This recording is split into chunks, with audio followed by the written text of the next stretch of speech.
चार दोस्त 12वीं पास करने के बाद एक होटल में छोटी सी पार्टी कर रहे होते हैं और बातों ही बातों में चारों डिसाइड करते हैं कि आज से 40 साल के बाद आज ही के दिन 1 जनवरी को हम फिर से यहीं मिलकर पार्टी करेंगे।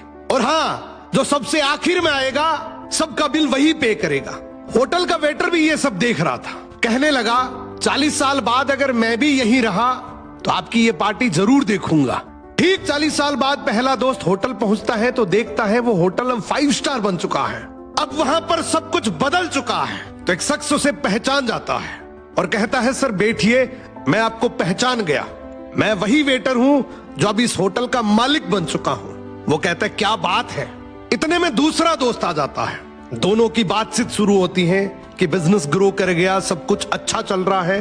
दोनों अपनी अपनी बातें शेयर कर ही रहे होते हैं कि तीसरा दोस्त भी पहुंच जाता है, लेकिन चौथा दोस्त अब भी नहीं आया। तो जो सेठ होता है वो कहता है आप ऑर्डर कीजिए, मेन्यू में खाना वगैरह सेलेक्ट कीजिए, इतने में आपका दोस्त भी आ जाएगा। अब खाना भी लग गया। वेट करते करते काफी देर हो गई। उदास मन से ये तीनों दोस्त डिनर शुरू कर देते हैं। तीनों ने डिनर कर भी लिया, लेकिन चौथा दोस्त अब भी नहीं आया। अब जब बिल देने की बारी आती है तो कहते हैं कि विकास तो शायद बहुत बड़ा आदमी बन गया, हम सबको इग्नोर कर रहा है, चलो हम ही बिल पे कर देते हैं। जैसे ही बिल पे करने के लिए काउंटर पे पहुंचे तो काउंटर का मैनेजर बोला आपका बिल तो ऑलरेडी पे हो चुका है।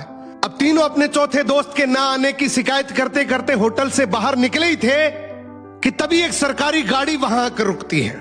उसमें से एक लड़का उतरता है और तीनों के पैर छूते हुए कहता है मेरे पापा टीचर बन गए थे, मुझे कलेक्टर बनाने के काबिल कर दिया, लेकिन अफसोस मेरे पापा आज से 1 महीने पहले ये दुनिया छोड़कर चले गए। उन्होंने आखिरी वक्त में आपके इस वादे के बारे में मुझे बताया था और कहा था कि जब तीनों पार्टी खत्म कर ले तो उसके बाद तू वहां जाना और पेमेंट वगैरह कर देना। लड़का हाथ जोड़कर बोला मेरे पापा अब इस दुनिया में नहीं रहे, उनका वादा पूरा करने के लिए मैं आया हूं। अब ये तीनों नम आंखों से रियलाइज करते हैं कि हम 40 साल बाद ही क्यों मिले, 40 दिन बाद क्यों नहीं मिले। स्वप्नों से हमेशा मिलते रहिए, इससे पहले कि कोई आपका अपना ये दुनिया छोड़कर चला जाए, क्योंकि आदमी सिर्फ एक पानी का बुलबुला